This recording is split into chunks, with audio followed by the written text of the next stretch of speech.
Hey, my name's Daniel with 27 North. I'm here to talk to you about our electrical systems we put in our conversion vans. So as you can see here, we use the Xantrex 3000 Pro, which is a inverter slash DC charger. We also standard with only two 200 amp hour batteries and a 50 amp Renogy DC charger. So the way our systems work is you have your standard shore power plug like you would on any camper or RV.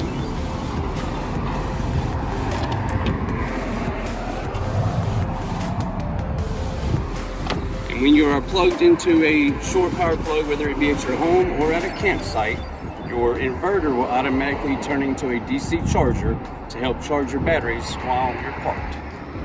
As you can see here, we also have the Renogy 50 amp DC charger. What this does is takes your vehicle alternator and runs directly to the charger, so the batteries will charge while you are running or driving the vehicle.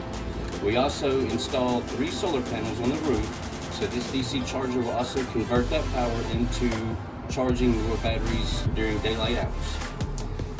Another feature we offer is the Furrion 12 volt, 120 volt panels. So as you can see here, you just have your standard household breakers for all your 120 volt circuits within the units. And here at the bottom is your blade fuses for all of our DC circuits. Alright, so moving to the front of the van, you can see this is what we call our control panel. This is where we control the lights. We also have water gauges for your fresh water and gray water tanks. We have switches for your pump, and in this van's case, it also has pod lights mounted to the roof rack you can control from here. And one of the great features about this system is we have a Xantrex remote module here that shows you everything here that you would see on the inverter without having to open the box. So for instance, this will give you your battery reading, your load reading, and then when the van is charging, it'll show you your charge percentage.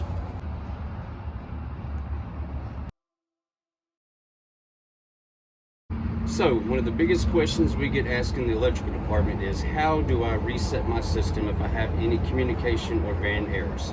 This also works if you're going to be storing the van in long-term situations.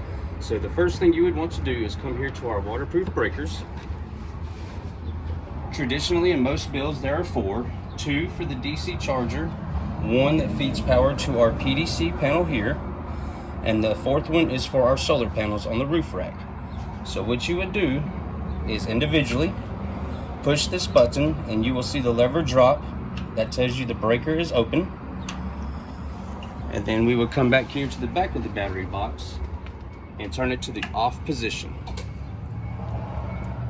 Typically, I like to let this sit for 90 seconds to 2 minutes. And once you're done with that, you can then start with turning on your power switch again.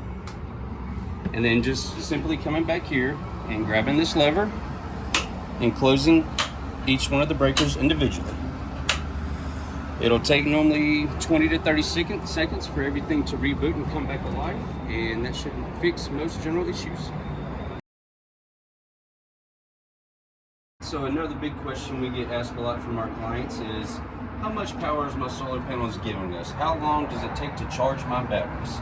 So typically with our 300 watt solar panels, it will take around a 24-hour time period for it to fully charge your house batteries from depleted.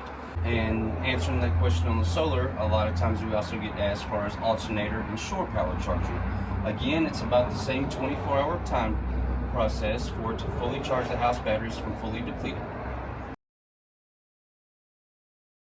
So being asked, how long will my batteries last me?